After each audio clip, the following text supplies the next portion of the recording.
Texas Stampede is next week, and we now know the full card for all 4 shows. Hot on the heels will be Grand Princess, a show we also know the full card for. Today we'll break down each of those, plus we'll chat Kaya Toribami, Shinjuku FACE, Monday Magic, Pro Wrestling Eve, and wish a very happy birthday to both Mizuki and Miu Yamashita.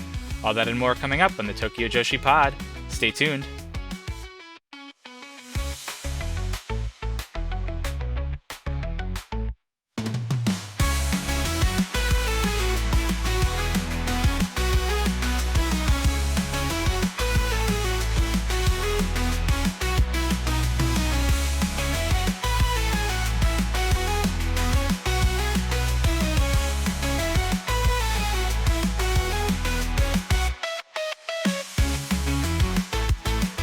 Hello to all you big children out there. Konnichiwa, and welcome to the Tokyo Joshi Pod, your weekly dose of everything TJPW. I'm your host, Andy Zyke, and my apologies to Yuki Arai. Let's start there. Last week, I was very critical of Arai's build-up to the Grand Princess main event, and not at any fault to Yuki Arai herself. She's just been getting absolutely manhandled by Miu Watanabe in all the preview tags. Well, today I stand corrected. I wished for a big-time Arai win, and we got it. We'll review that when we talk about the Prelude to Grand Princess show from last weekend. We've also got a lot of match cards to preview as we get a little bit closer to Texas, to Grand Princess. We got so many matches to talk about. We got a whole host of news to discuss as well. But first, speaking of Texas, want to chat next week really quick. This weekend, I will be leaving for Texas. I am super, super excited. I can't believe it's here already. It's crazy that we're already at Texas Stampede. It's already mid-March. That's wild. I'm going to be in Texas all next week at all 4 of the TJPW shows, hoping to get some really good content while I'm there, some cool insights while I'm there. Fully anticipate having an episode on next Friday, but it might be like a little bit shorter. The quality might be a little bit different since I'll be recording outside of my normal setup, but I do want to make sure I get an episode out just because there's going to be so much to talk about during the Texas tour, all of the shows, new shows to preview, again, like a week before Grand Princess 2, so who knows what other news we might have. So definitely want to get a show out. I'd also like to do a March monthly bonus episode. I think I skipped a monthly bonus for February, so my apologies about that. But I do want to get a March monthly bonus episode out just to talk about the Texas experience as a whole, like all of the shows, the meet and greets, just anything cool and different and fun that I might do while I'm there. Just something a little bit shorter, but a little bit not something I want to like clog up a main episode with. We will, of course, talk about all of the shows, all of the Texas Stampede shows on the main show, but just like a little bit of extra insight as to what went down during my trip. So probably get that together when I return from Texas, probably in between returning from Texas and then Grand Princess. Speaking of Grand Princess, I'm also coordinating with the good friends over at Talk Joshi. Matt Turner and Andy Heder might be doing a little bit of a collab once again to preview, maybe even review, certainly preview Grand Princess. So be on the lookout for that in the coming weeks too. Once we kind of lock down our timing of when that'll be out, I'll of course let you guys know. On top of all of that, I am planning on posting a lot more to our social handles next week while I'm in Texas. So give those a follow if you aren't already at Tokyo Joshi Pod on Instagram, TikTok, X, whatever your social platform of choice is, or follow them all if you're feeling extra generous. Give us a 5-star review on your podcast platform of choice if you're also feeling extra generous. But I do want to post up some videos while I'm at the event or pictures or whatnot. And who knows, maybe I'll even get a few quotes or interviews while I'm there. No guarantees, going to do my best to make it happen, though I think that would be really neat, a lot of fun to be able to bring some content like that to you guys. That's a lot of housekeeping, so with all of that out of the way, like I said, we got so much to chat about today. Let's dive on into today's episode. Jumping into the news, let's start out with probably the biggest news over the last week. We now know what the full card for Grand Princess 2-6 will be. What I'm going to do here, I'm not going to do a full preview right now. That'll come on a future episode. Like I said, trying to coordinate something with the fine folks over at Talk Joshi. But I do want to run through the card just from like a news level so we can talk very high level about what the matches are. And then a lot of the matches also connect to the Super Sasadongo machine tasks and assignments that he's been giving out to the roster. So as we go through the card, I want to check in on a few of those as well and kind of like intersperse some news too. So this will be like a weird kind of card rundown preview Frankenstein's together here. I think that this is the match order. I don't remember if this is going to be the match order or not, but this is the order that it's listed on the TJPW website. There will be a singles match between Uda Takami and Shion Kanzaki. I want to mention that Shion was given a task recently by Super Sasadongo Machine to hold a street performance in Shinjuku. There was a video that was put up on the TJPW X account. Actually, it might have been the Grand Princess X account specifically, but they basically broadcast, live streamed Shion out in Shinjuku, absolutely crushing this task. We knew that Shion can sing, but like, my goodness, this was like a cappella with an acoustic guitar. She sang her entrance theme. She absolutely destroyed it. I cannot recommend going to watch this anymore. So task completed for Shion. Shion has a really nice kind of singles match here on such a big stage of Ryogoku so soon into her career. I think she's going to crush it at Ryogoku too. There is also going to be a timed entry or delayed entry battle royal, basically like a Royal Rumble, for the DDT Iron Man title. And literally in the last like 3 to 4 days, as I've been cobbling together my notes for this show, this match has changed like 4 times because people get added, the belt switches hands. So what I'm going to do right now is just list off the people that will be in this match that we know of as of recording on March 12th. Could certainly change. We will have Rika Tatsumi, Raku, Chika Nanase, Mihiro Kiryu, Mifu Ishida, and Kira Summer. Those are going to be the 6 from TJPW. And I'm going to pause there briefly because then there's a few others from outside of TJPW, different walks of life. But within those 6, as of just yesterday, Wednesday the 11th, Rika is no longer the DDT Iron Man heavy metalweight champion. We'll talk about that a little bit, but she appeared at a DDT show, lost that belt. So Rika was advertised as the champion, and then she was shifted over into the challengers part of the match graphic. Now there's just a silhouette for the champion. Who knows who the champion's going to be? I think that it could be Rika once again. I think that they maybe just took the belt off of her so that she didn't have to bring it with her to Texas. And then maybe when she returns from Texas, she'll get the belt back. Just my hunch. Or who knows? Maybe some random person will be able to insert themselves into this match as the champion. But speaking of Rika, Rika had a task from Super Sasadongo Machine that was to refine her inner madness. And last week we spoke really briefly about this. She met up with a comedian that she really enjoys watching named Cookie. And she basically worked with him to like, quote, refine her madness. And out of this meeting, a character by the name of Great Wakabayashi-kun was born. They have like pixelated the face on the poster, which I think is kind of funny for Rika. So Rika will be participating in this match not as Rika, but as Great Wakabayashi-kun. We are considering this a completed task, or TJPW has considered her task completed. Also, it's worth noting that Cookie gave Rika some special nunchucks to use in this match, which sounds very dangerous. And then he also showed her that inside of the nunchucks on one side is a fork. So everybody better watch out for Rika, or excuse me, Great Wakabayashi-kun, as she enters into this matchup. Also in this matchup, we will see Matcha from Setup Thailand Pro Wrestling. We knew Matcha was on the card. She's going to enter into this Iron Man title rumble. This is also where we're going to see Minimo-chan. Minimo-chan is now officially going by their ring name of Minimo. Not too difficult to remember. There's also going to be merch that's going to be sold at Ryogoku for Minimo. There's like t-shirts and towels and hoodies. I thought that was really cool. It's just Minimo-chan in like a mask or something like that. Minimo-chan did have a task that they completed from Super Sasadango Machine. It was to basically train really hard and find a finishing move. Minimo-chan was able to accomplish this a few weeks ago now. They came up with their finishing move called the Drink Delicious Milk Pion Kick. So we'll see that in action.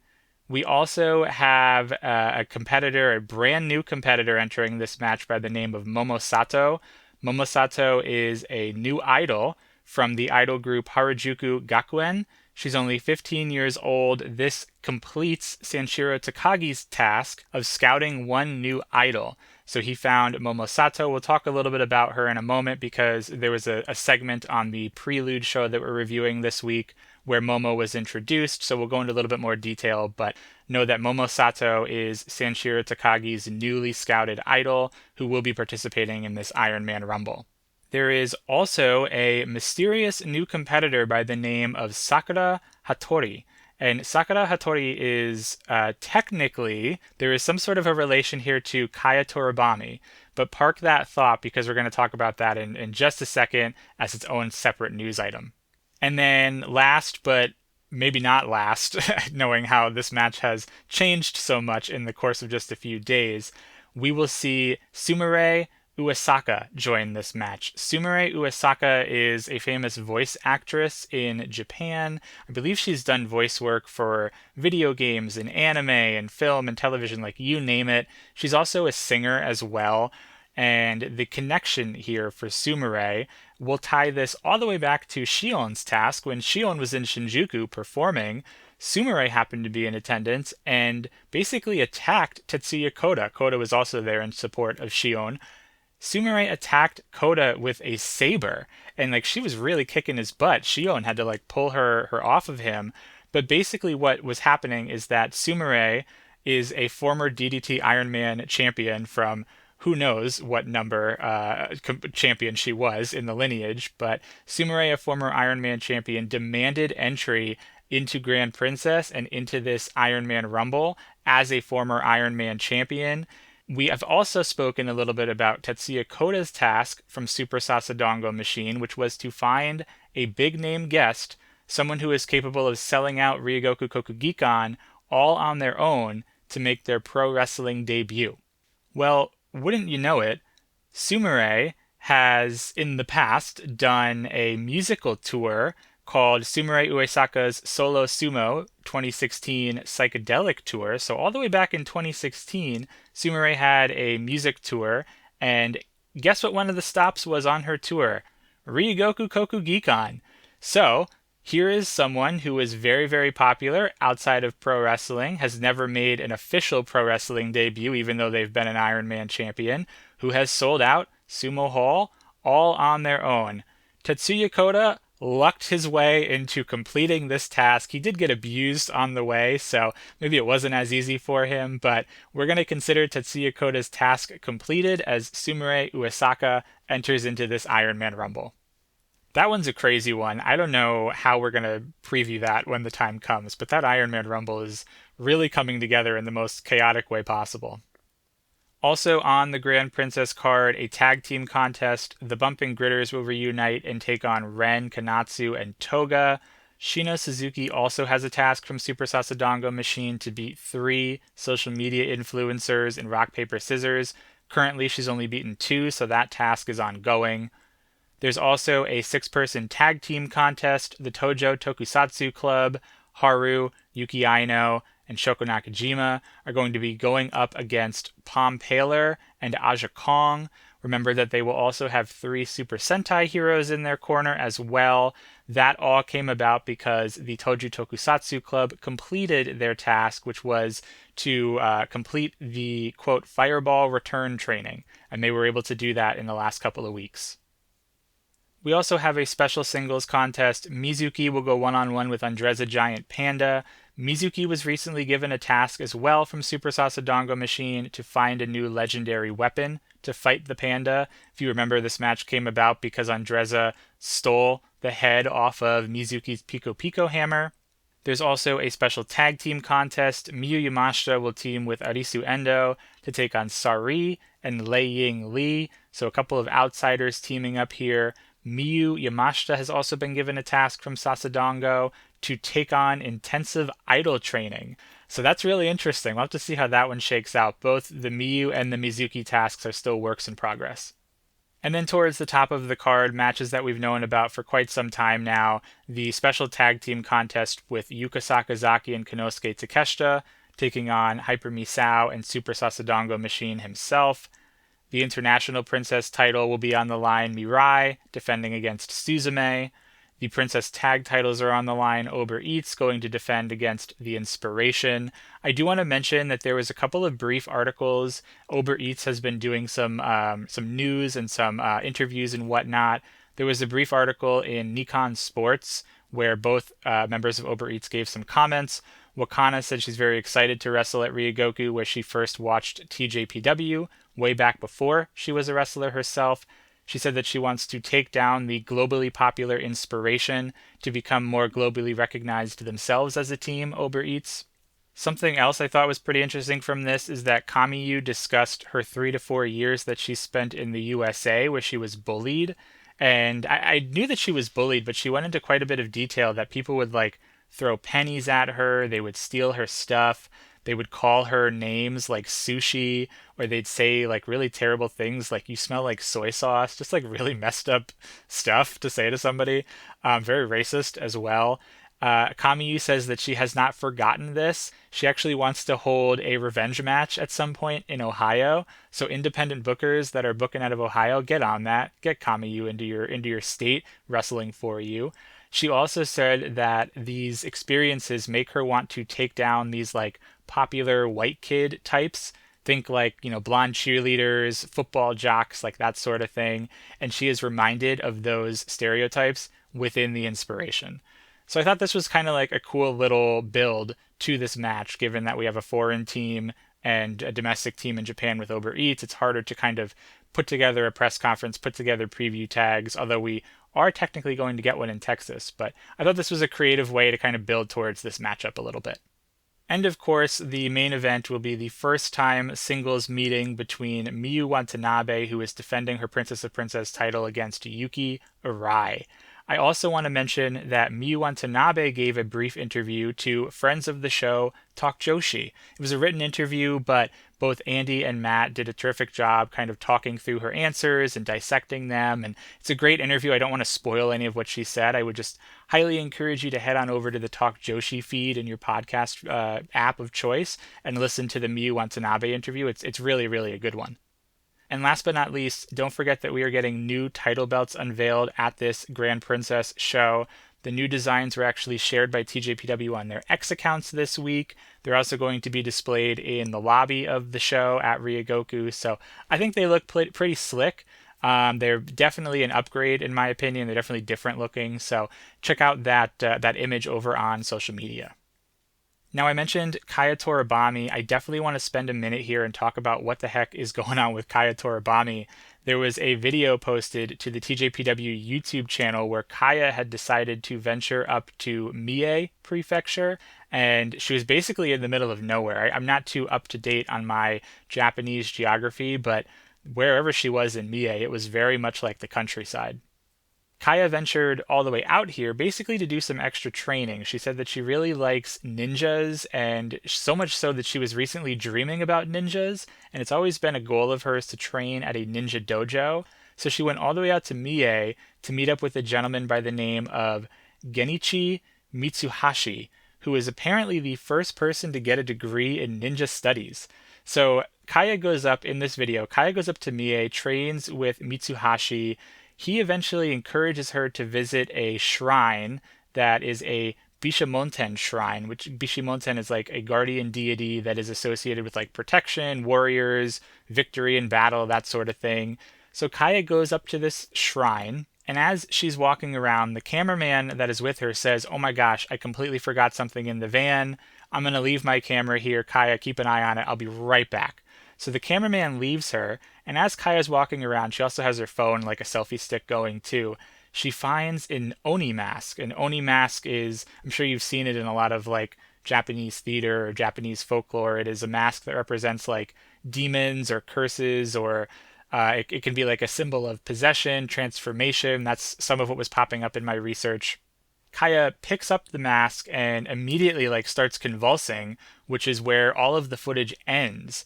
Now, allegedly, the cameraman returned to the shrine after going to the van, and he returned to find Mitsuhashi there, who said that Kaya had to return back to Tokyo for some sort of an emergency, and that he remained to tell the cameraman. So the cameraman decides, okay, well, Kaya left. There's no use in me being here anymore. I'll leave as well. Well, a short time later, TJPW claims that they received a video from Mitsuhashi, which was a video of Kaya Toribami falling into like this trance, and she took off her mask and then decided to just venture further into the shrine. Really interesting stuff. I thought this video was really cool. It is available on the TJPW YouTube channel. I was able to get it like auto dubbed on YouTube into English as well. So if you're interested in that, hopefully that works out for you. But I would highly encourage you to watch this video. This is one of the more like creative storytelling pieces, one of the more intricate storytelling pieces I've seen from TJPW in almost ever, I want to say. I'm really interested in this. And since all of this has gone down, TJPW has announced match cards, obviously for Grand Princess, for Texas, and there's a competitor by the name of Sakura Hattori who is appearing on these cards. And Sakura is going to be our new version of Kaya, if you will. I looked into this a little bit. The surname Hattori carries some sort of like a ninja lineage behind it. There's some sort of a famous ninja in Japanese history who had that surname. And then Sakura, obviously a lot of people know Sakura with like the cherry blossoms and whatnot, but it as a name kind of symbolizes rebirth and a new start. So kind of reading between the lines here, Kaya Toribami transforming into Sakura Hattori with this new start, maybe something to do with a ninja or becoming a ninja. This new character, Sakura Hattori, will debut on the Texas tour, so what a fun little treat that we're going to get in Texas. Speaking of Texas, we know the match cards for all 4 shows. We're going to preview the Austin shows in just a minute since they are going to fall before next week's episode. Austin Day 1, I want to call out, has the Inspiration on it though, which is really cool. And then Dallas and Houston, we'll preview them on next week's episode just because I don't want to overload too much today. But I do want to call out that Dallas will include Jada Stone. So Jada Stone is making her return to TJPW. Also Vert Vixen as well. And then on the Houston side of things, we'll see the returns again, Vert Vixen on the Houston show, and then also Kalia Capri, who will be making her return to TJPW. All of those women, I know that Vert and Kalia were on the tour last year. I don't remember if Jada was on the Texas tour last year. Inspiration were not, obviously, but they are there to be a part of like a preview tag for Grand Princess. But some really cool names to see, some Texas locals. I know Vert Vixen is a Texas local. Pretty sure Kalia is also a Texas local, and maybe Jada. Don't quote me on that because I'm not too sure. Additionally, just announced today on Thursday, the ring announcer for all 4 Texas Stampede shows, Sayuri Namba. So we will have the full TJPW experience all next week in Texas. I was so delighted to see that Sayuri Namba will be ring announcing for all of the shows in Texas.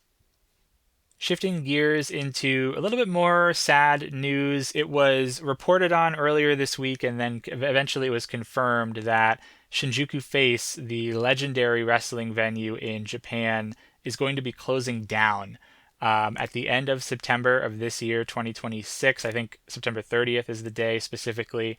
That will be the day that Shinjuku FACE will be shutting down after 21 years in operation. That's crazy. TJPW runs frequently at the Shinjuku FACE. They have actually run it every single year since 2015. I know that plenty of other wrestling companies run that venue as well. A lot of like the smaller to mid-sized companies really rely on that venue. That's where all of the Sorryism shows have been. So it's certainly a bittersweet thing to see this venue close. Apparently it has something to do with the entire building getting renovated or changed or something like that. The manager for Shinjuku FACE has issued a statement this week as well, indicating a desire to reopen the venue. So hopefully someone comes forward, some sort of a real estate agent, a building owner, somebody that's involved that has space where we can reopen Shinjuku FACE, or at least something similar to Shinjuku FACE. In some lighter news, but still somewhat connected to Shinjuku FACE, on April 6th, from the Shinjuku FACE, there will be an episode of Monday Magic, and this will be the very, very first episode of Monday Magic that will feature TJPW on it. If you're unfamiliar, Monday Magic airs on Wrestle Universe. It normally has different wrestlers from like DDT, Marigold, Noah, Marvelous, like you name it. All of the cards are a surprise, so when you go to the show, you don't really know who's going to be on it or what, who's going to appear. It's supposed to be like a kind of like a fun thing, almost like the is it the New Beginning after Wrestle Kingdom? New Japan does that too, or New Year Dash, I think it's called. The shows tend to be a heck of a lot of fun, even though you don't know the cards. Well, TJPW, first time ever, will be appearing on the April 6th edition. They have announced that there is a TJPW singles match, so this will be one TJPW wrestler versus another. That said, there is also a 10-woman Magic Rumble on this card as well, so maybe one of the TJPW women will throw their hat into the ring during this Rumble. We'll just have to wait and see on April 6th. And then wrapping up this supersized news segment of the week, this is going to be a long episode, I could already tell. We have two birthdays to celebrate on Monday, March 16th. Mizuki will be celebrating her 31st birthday. So, very happy birthday to Mizuki. If you are going to Texas, make sure you wish her a happy birthday. And then on Tuesday, March 17th, the very first day of the Texas tour, Miu Yamashita will also be celebrating her 31st birthday. So, very happy birthday to Miu Yamashita as well, the leader of TJPW, one of the originals. I'm sure that there will be something special planned on that Tuesday show. But if you are going to the Texas shows, even if you're not, give these two ladies a big happy birthday wish. Mizuki on Monday the 16th, Yamashita on Tuesday the 17th. Very happy birthday to both of you. Now, lost in all of that news was a show that took place last weekend, and quite a newsworthy show as well. On Saturday, March 7th, the Prelude to Grand Princess 2-6 took place from the Shinkiba First Ring. This aired live on Wrestle Universe. It was a little bit of a shorter show, only about 2 hours. In fact, I think maybe just a hair under 2 hours. One absent competitor here, Miu Yamashita, was in Europe.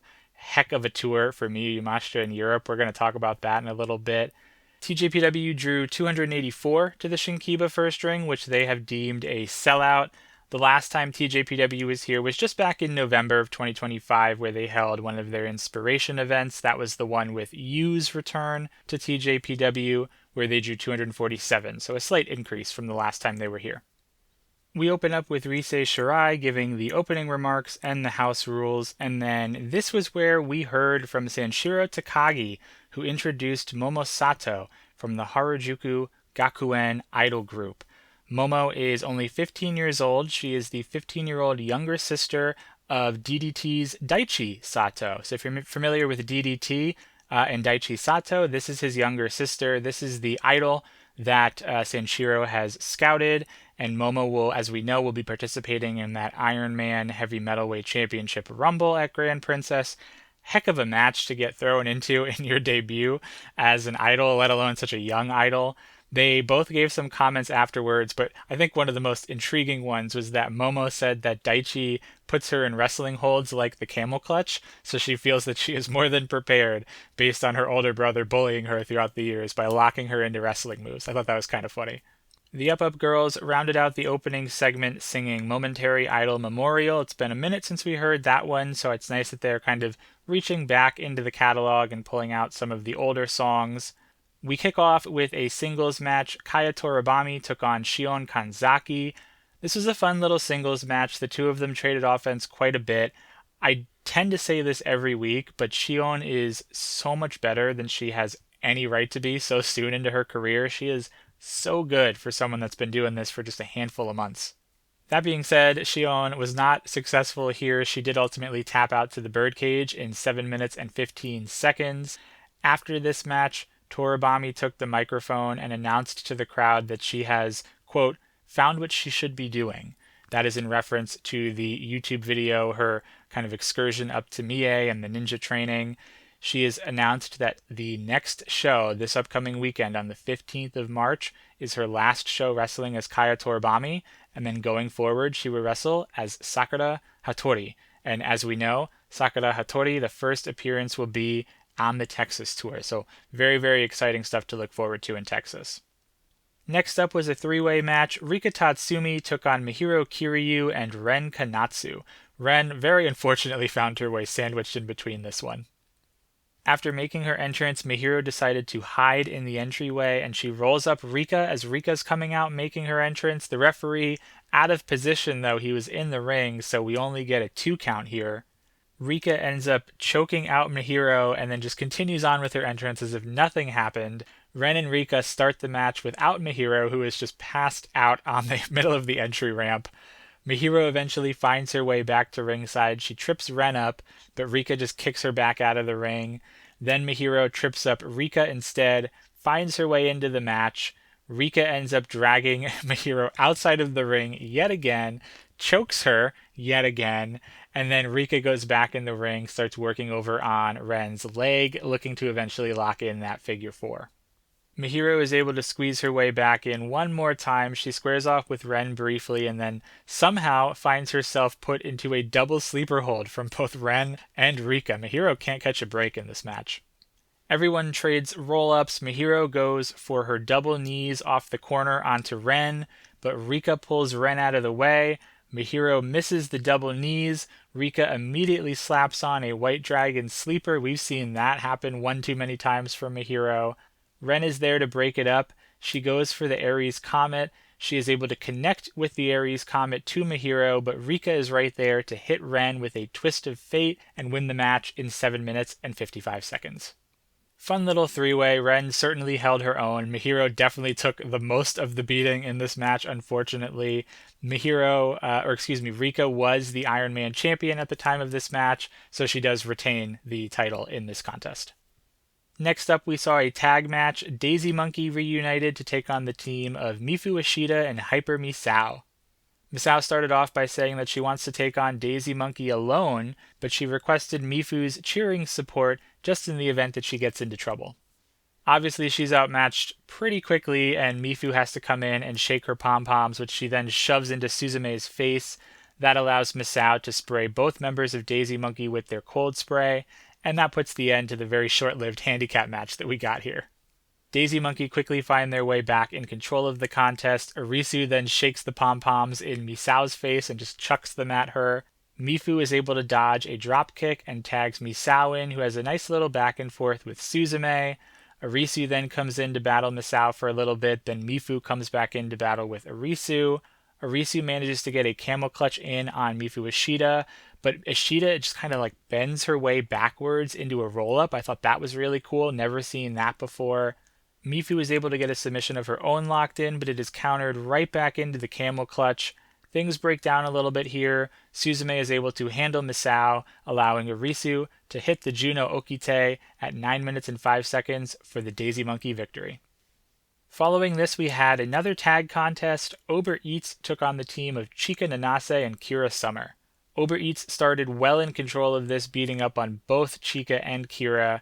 Kira was able to briefly get in some offense on Kamiyu, but it didn't last for too long. Chika has a little bit of a go at Wakana, kind of keeps her on her toes, but Wakana is eventually able to get the banana pillow locked in.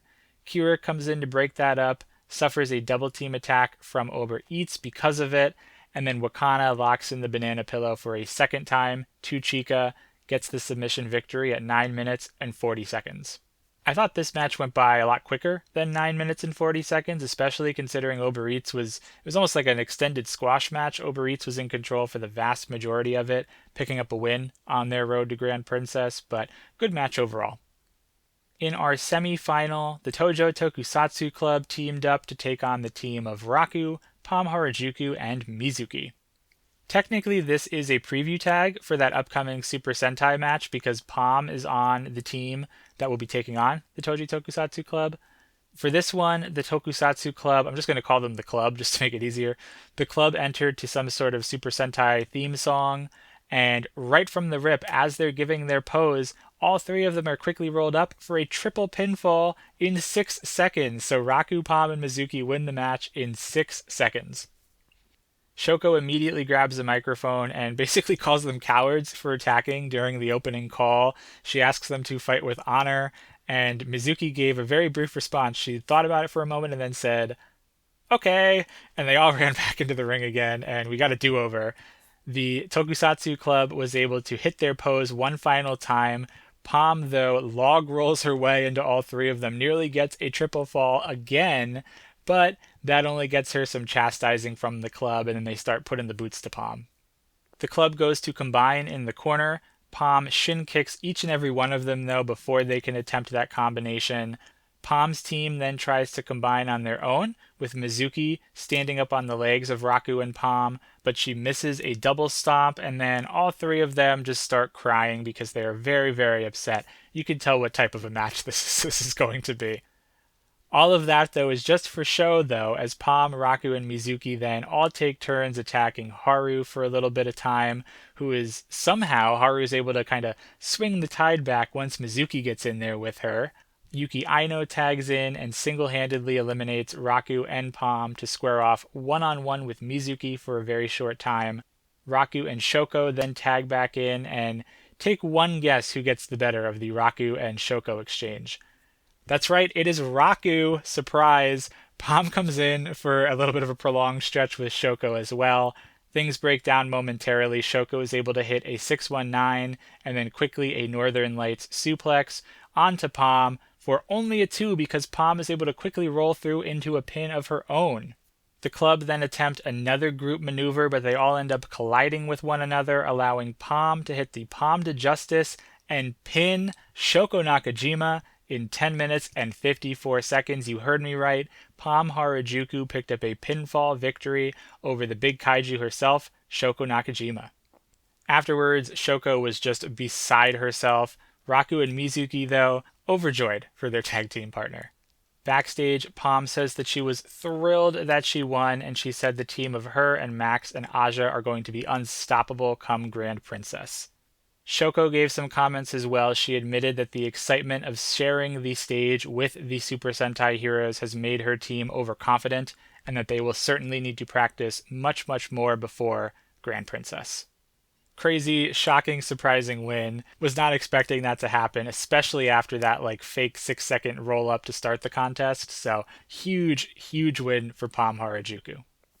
And in our main event of the evening, we had a second 6-woman tag team match. Miu Watanabe teamed up with Toga and Uda Takami. Those three took on Yuki Arai, who teamed with the Bumping Gritters, Himawari, and Shino Suzuki. This is our fourth Princess of Princess preview tag. Miu holds the slight advantage 2-1. Miu has also submitted Arai last week, submitting her to the Canadian backbreaker. Arai and Miu start us out. That's been a trend for these preview tags. Arai, though, started this one on the quick attack. She attempted an early full Nelson Buster, which was blocked by Watanabe. Arai fought her way out of a headlock and slaps her own headlock on Miu, but Miu is able to counter that into a back body drop and then her over-the-knee backbreaker, one of Miu's signature moves. The two give way to some of the other ladies. We see Uda face off with Shino for a little bit, Shino and Toga, Toga and Himawari. Uda and Arai were in there as well, had a nice little back and forth. Eventually, though, we do circle back to Miu and Arai.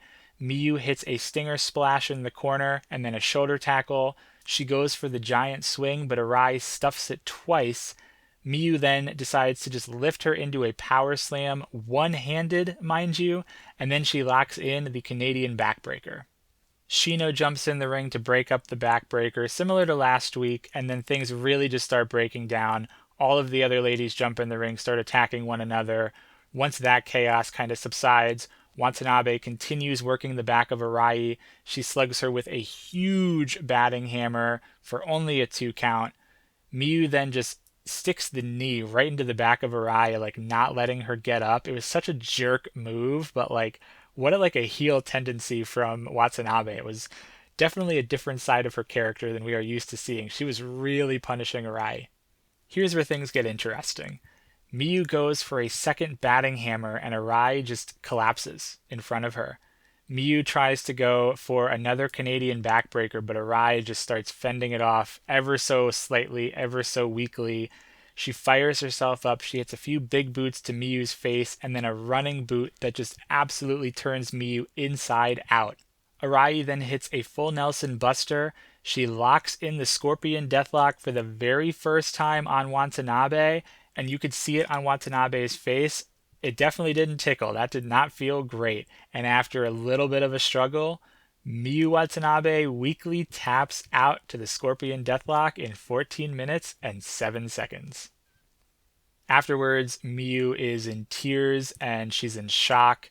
Arai gets on the microphone and she asks Miu, "Did everything get through to you now?"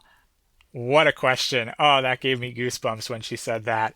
Miu then took the microphone, kind of fighting her way through some tears, and she admits that it did, that she does understand Arai. She understands the full amount of what Arai can bring, but she also says that she wants them to continue pushing each other even higher. She wants to learn even more about Arai, and she vows that she will not lose again to Arai. Arai, on the flip side of that, vows that she will not lose anymore. She will continue winning as well, all the way through Grand Princess, and then Arai and her teammates close out the show. We did get some backstage comments as well. Arai says that beating Miu has given her the confidence that she needs to see herself win the belt, and she vows that she will not stop here. Watanabe said that the more that she challenges Arai, the more Arai throws right back at her. She doubled down and said that she vows to never lose to Arai again, and that she is going to get stronger before Grand Princess. That's one hell of a scary thought for Miu.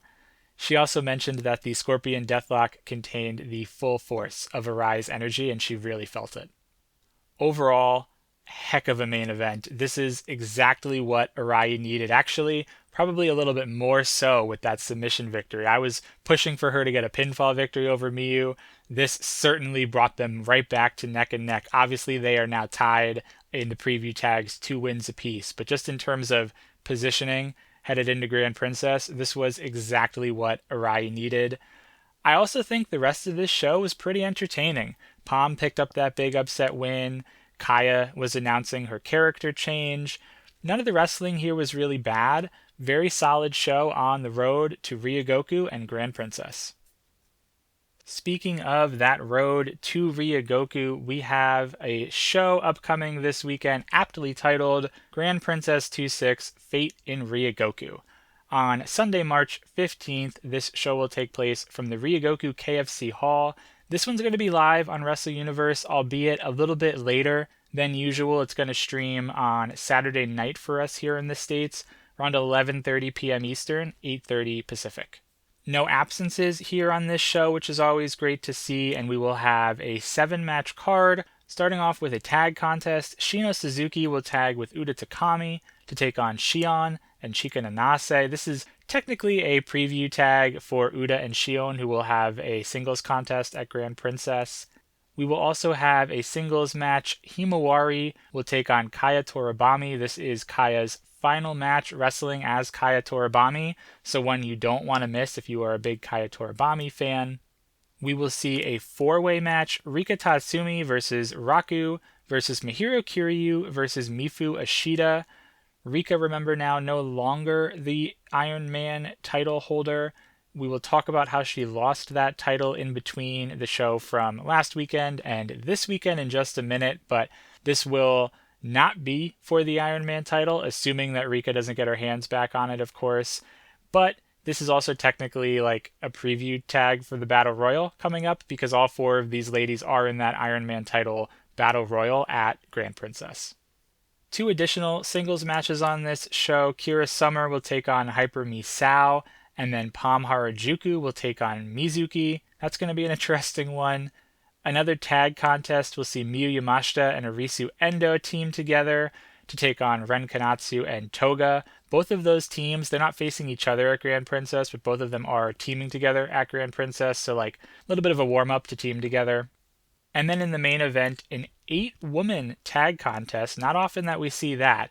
Miu Watanabe will team up with Suzume and Uber Eats to take on Yuki Arai and the Tojo Tokusatsu Club. I think this is like TJPW going for that like super preview match that they always try to do where they do like champions against challengers. They just don't happen to have all of the champions and the challengers because not all of them are contracted to TJPW, but I think that's more or less what this is about. Just put all the big names together in a big super preview tag. Technically, though, this will only be a preview for the Princess of Princess a title match at Grand Princess, the 5th preview tag for that. Both members, Watanabe and Arai, are tied at 2 wins apiece, and now they have both submitted each other. So who's going to get the upper hand this weekend? In addition to this weekend, before we speak again when I record next week, we will have 2 Texas Stampede shows. So let's go ahead and run through the cards for both of the Austin days, starting with Austin Day 1 on Tuesday, March 17th from the Palmer Events Center Exhibit Hall 1. This will also be live on Wrestle Universe. It's going to air at 8 p.m. Eastern, 5 p.m. Pacific on Tuesday. There are 18 total TJPW wrestlers that will make the trip over to Texas, and Day 1, our card will see a singles match, Uda Takami taking on Suzume, another singles match, the debut of Sakura Hattori, who will take on Shino Suzuki, a tag team contest, Hyper Misao and Mifu Ishida will team up to take on Raku Palm. Technically, Raku and Mifu are both in the Iron Man Battle Royal, so maybe that's like a little bit of a preview tag. Another tag team contest will see Miyu Yamashita team with Arisu Endo to take on Yuki Aino and Mizuki. Miyu and Arisu will continue to tag together, try to hone some of their skills before they face off against Lei Ying Lee and Sari at Grand Princess. In what I imagine will be our semi-final, we will have a tag contest. Shoko Nakajima will team up with Wakana Uehara, and they are going to take on the Inspiration. So this will be our very first, likely our only Princess tag team preview tag match. It'll be really cool to see the Inspiration join this tour and take on Wakana. Of course, Wakana is not on her own. She'll have Nakajima, but Kamiyu is not teaming with her because that would basically just be the tag match, right? So they have to mix it up a little bit here. Speaking of Kamiyu, we will see her in our main event, which will be a tag contest, Daydream, Miu Watanabe and Rika Tatsumi teaming together to take on Kamiyu and Yuki Arai. So this will be our 6th Princess of Princess preview tag. We're getting so many preview tags. Who's going to have the advantage coming out of Sunday? Will someone be able to tie here at Day 1? Will someone take the commanding lead in these preview tags in Day 1? I am so excited that we are getting an Arai and Miyu preview tag. I think it's going to be heck of a lot of fun. This Day 1 card looks really great with the Inspiration and the Sakura debut and the preview tag. This is going to be a heck of a show. So how do you top Day 1? Well, on Day 2, on Wednesday, March 18th, same venue, Palmer Events Center, same 18 wrestlers from TJPW. This one will also be live on Wrestle Universe, but take note that this is an hour earlier. So the Wednesday show will be 7 p.m. Eastern Time, 4 p.m. Pacific Time. Another 6-match card, we will see a tag contest. Yuki Arai will team with Mifu Ishida, so the Kyoto tag will come together to take on Shino Suzuki and Arisu Endo. We will have a singles contest. Sakura Hattori in her 2nd singles contest will face off against Hyper Misao. A tag match that will see the Princess Tag Team Champions Uber Eats, I hope they play their theme song, to take on Raku Palm, Raku and Palm Harajuku. And then we're going to get 2 singles matches here, the first of which, very casual, just incredible encounter of Rika Tatsumi going one-on-one with Yuki Aino. What a heck of a singles match to just throw onto this Day 2 Austin card in the middle of this tour. That's going to be a really good matchup. And then how do you top that? Well, in the next singles contest, we're going to see Miyu Yamashita take on Shoko Nakajima. Another casual, incredible singles contest between 2 of the 4 pillars, 2 of the OGs in TJPW. That is going to absolutely rip. Yamashita, Nakajima, that should be the headliner for me of this show. But there will also be a tag team contest, which might be our final match of the evening. Miu Watanabe will team up with Suzume to take on Mizuki and Uda Takami. These 2 shows look awesome on paper. I know there's no title matches, and obviously that's because they're not going to do any title matches so close to Grand Princess, but that being said, some really cool matchups, some really cool guest appearances with the Inspiration, the debut of Sakura, some great singles matches. It's what you make of it, right? Whether you're watching these in person or on Wrestle Universe, it's all what you make of it. You can look at these cards and say, whatever, the whole roster's not going to be here, it's not going to be great. Or you can look at these cards, be thankful for the really cool matches that we are going to see, and just enjoy it. Just enjoy them and have a lot of fun on the road to Grand Princess. Real quick note, as I mentioned, the Dallas card and the Houston cards have also been announced, but like I said, I don't want to overwhelm today. We've already talked about so much, so I'm going to pocket those for next week, but you can go ahead and see those cards available on social media and the Tokyo Story USA website. Heck of a lot of wrestling that we have already spoken about, but I want to talk about just a few more items just on the outskirts of TJPW as it relates to like our graduates, some excursions, as well as some really great stuff that we're going to touch on. Let's start with the graduates. We'll kick off with Maki Ito and Natsupoi, going to lump these two together. Both of these women participated in Stardom's Cinderella tournament. This is their single elimination tournament that they do every spring. Maki Ito made it all the way to the quarterfinals, but she was eliminated from the tournament. Natsupoi only made it to the second round. She was also eliminated from the tournament. In some other graduate news, Sayuri Namba, as we know, going to now be appearing on the Texas tour. We know that Namba is also going to be in Las Vegas as well for a couple of shows. Well, it was announced that Sayuri Namba is actually going to be taking a quick little jaunt on over to Chicago, and she will be a part of a watch party taking place in Chicago on March 29th for Grand Princess at the Theme House Chicago.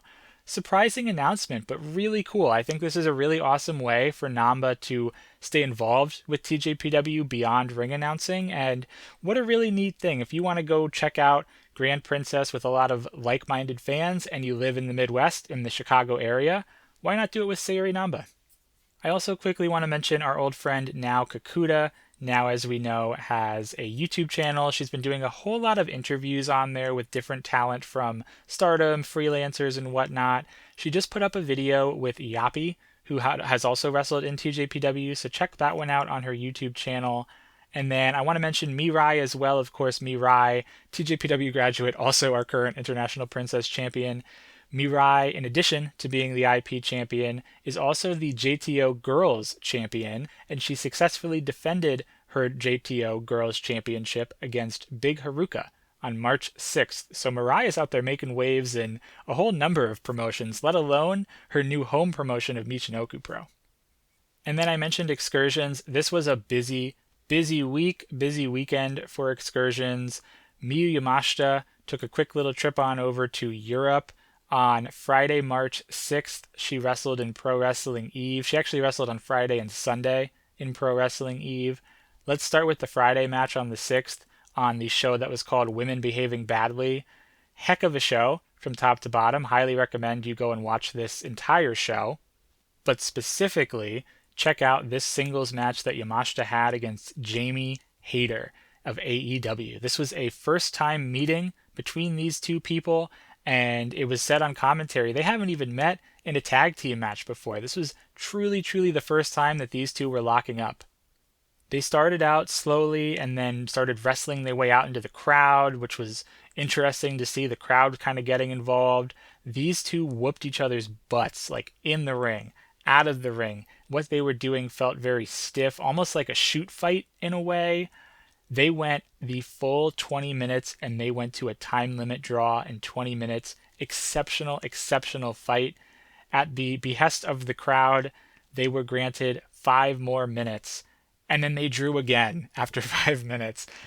Holy macaroni, man. What a match. I would highly recommend you go watch this. All of the Eve matches and shows are put up on the Pro Wrestling Eve YouTube channel. You do need a membership, but the membership is only like $10, and like between this Women Behaving Badly show and then the Wrestle Queendom show that we're going to talk about, well worth your $10. Even if you just do it for a month and check out these two shows, I truly can't recommend this Yamashita and Jamie Hayter match any higher.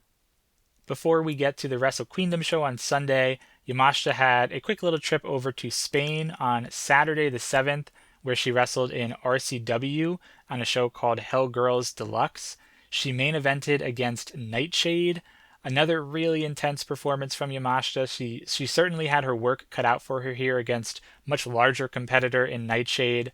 This one also went long, but it did not end in a draw. After around 25 minutes or so, Yamashita grabbed the win with a particularly devastating looking skull kick. And then Yamashita heads back to London again on Sunday, the 8th, for Pro Wrestling Eve's Wrestle Queendom 8, where she participated in a match that was labeled Sudden Death 16. This was basically like a battle royal, like a Royal Rumble, like timed entry, 16 competitors in the ring. You were eliminated if you went over the top rope, but the first person to score a pinfall, or I suppose the last person standing, would win the contest. So that's where the sudden death comes in. If there's like 7 people left in the ring and someone scores a pinfall, the match is over. Not everybody has to be eliminated. Yamashita wrestled in this contest. She came out number 1, and then number 2 was Jamie Hayter, which was just like excellent booking after the Saturday show. I highly recommend you watch these shows kind of in order, Friday and then Sunday. In addition, we also had Dash Chisako in this contest. Dash was also on the Friday show as well. And then we had some familiar faces that wrestle around different Joshi scenes. Amale, who I know had wrestled in, I believe it was Marvelous or Sendai Girls. Nyla Rose made an appearance here. Nyla has had a couple cups of coffee in TJPW. Nightshade was in this match as well, so Nightshade followed Yamashita over from Spain. And then we had a very huge surprise, Yu was also in this contest.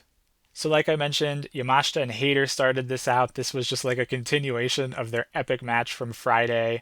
Dash Chisako actually came out third, so we got to see a little bit of TJPW versus Sendai Girls, something that, I don't think we've ever seen. I don't know if Yamashita and Dash have ever locked up themselves, so that was a bit crazy to see that happen. Nyla Rose entered a little bit later in the match to a huge pop from the crowd. Yamashita and Hayter end up eliminating each other. They both go over the top rope, so this might be a brewing of some sort of a rivalry here. Yu, as I mentioned, surprise entrant. Really great to see Yu. She had a pretty cool square off with Nyla Rose, and Yu lasted all the way up until the end. There was a pinfall victory here, so Yu was still in the match when the pinfall took place. Yu, though, took to social media afterwards. She made it abundantly clear to say that she is still retired. This was just a one-off, a special appearance. She could not miss a Wrestle Queendom. Yu has been like a fixture in Eve for a number of years, so this was just one of those, think Royal Rumble, when a retired legend comes in, one night only, special attraction, you get lucky and you see this surprise entrant. As I mentioned, both of these Eve shows are available on the Eve YouTube channel in their entirety, although they are behind that paywall. But again, $10, it is so worth your time and your money, even just for a month, to watch both of these shows. I'll mention that the RCW Spain show, I did find this match on YouTube. I just happened to type in RCW Hell Girls Deluxe, and the Yamashita match came right up. I'm not sure if it was not on the official RCW page. I'm not sure if the person that uploaded it had some sort of a connection. So I do want to put that out there for you folks that like to support wrestling and do it the right way. But it was available on YouTube, at least as the time that I watched it. There are a few other matches that took place in Japan over the last couple of days. On Saturday, March 7th, Ganbare Pro held a show called Girlfriend Experience. Ridiculous name for a show. And I say that endearingly. Ganbare Pro Girlfriend Experience. This was just uploaded to Wrestle Universe this week. Yuri had a singles contest with Shoko Nakajima. Really great match that's probably flying a bit under the radar with all the wrestling that went down over the last week, but certainly one to check out. Shoko wins this one with the Northern Lights suplex in about 16 minutes. All of the Ganbare Pro shows are on Wrestle Universe as well, so that one's very easy to check out. And then just the other day, on Wednesday the 11th, DDT held a show called All or Nothing, where we had like a special pre-show match that was TJPW sponsored. Yuki Kamifuku teamed with Kira Summer to take on Rika Tatsumi and Uda Takami. Really interesting team pairings there. a pre-show match. Essentially, it was just a showcase match. Rika picked up the win over Kira in 10 minutes and 17 seconds after a missile hip. Basically like a way to promo Grand Princess in a sister organization like DDT.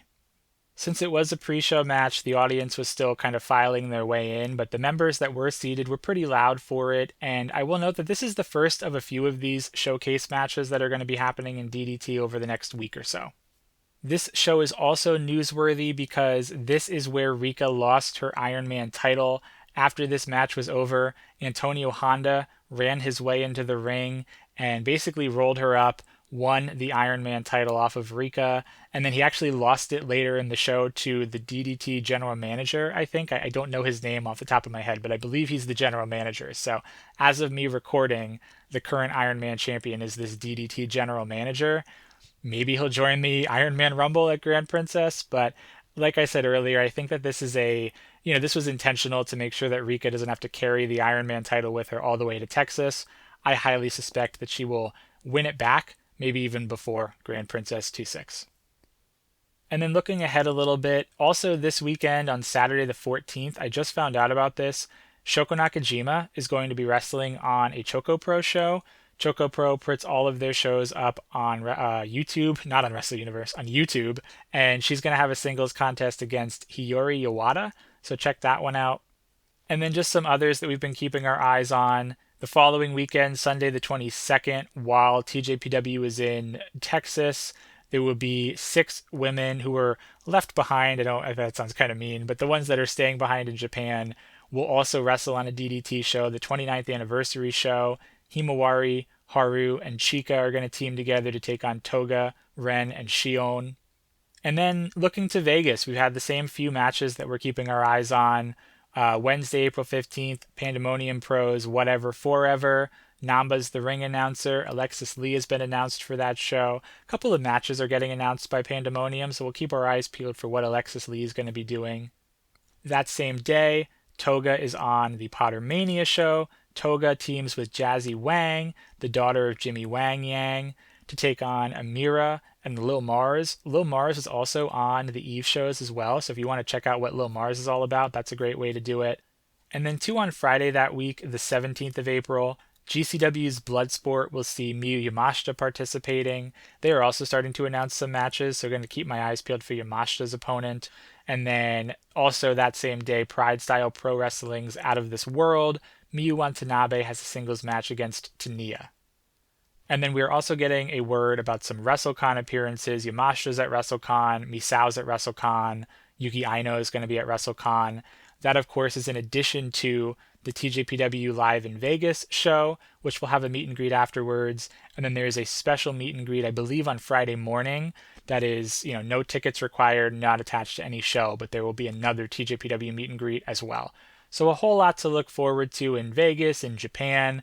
We got to get through Texas first and Grand Princess. We are like fully in the thick of it now. This is a great time to be a fan of wrestling as a whole. I was going to say TJPW, but wrestling as a whole, but specifically TJPW. I think we are shaping up to see some really neat stuff next week at Texas, or in Texas, I should say, and then at Grand Princess the weekend, a couple weeks away from that. And then also Vancouver. How could I forget? We got TJPW in Vancouver happening before Vegas too. So heck of a lot of stuff upcoming. Wow, what an absolutely loaded show this week. We talked so much news, show reviews, previews, excursions, announcements. We crammed so much into today's episode, but that will just about bring us to the end here. I am going to be headed off to Texas. I'm going to make sure I'm packing my cold spray and my ice packs with me. If you're heading to Texas, let me know. Give me a shout. Would love to see you there. Would love to chat some wrestling, watch some wrestling. Also, late breaking news. I'm going to have some stickers as well. So if you'd like a sticker, come seek me out in Texas. On next week's show, I'll be reporting in live from Texas. We're going to review the Fate and Ryogoku show, as well as the Austin leg of Texas Stampede, and then we'll also go ahead and preview the Dallas and Houston shows. And who knows what else might happen while we're in Texas. I hope you enjoyed the show. If you did, you can subscribe wherever you get your podcasts so you don't miss any future episodes. You can follow us at Tokyo Joshi Pod on Instagram, TikTok, and X. If you want to email the show, tokyojoshipod@gmail.com. But above all else, Remember to keep your hearts burning. Stay magical, my friends, and we'll see you next week on the Tokyo Joshi Pod.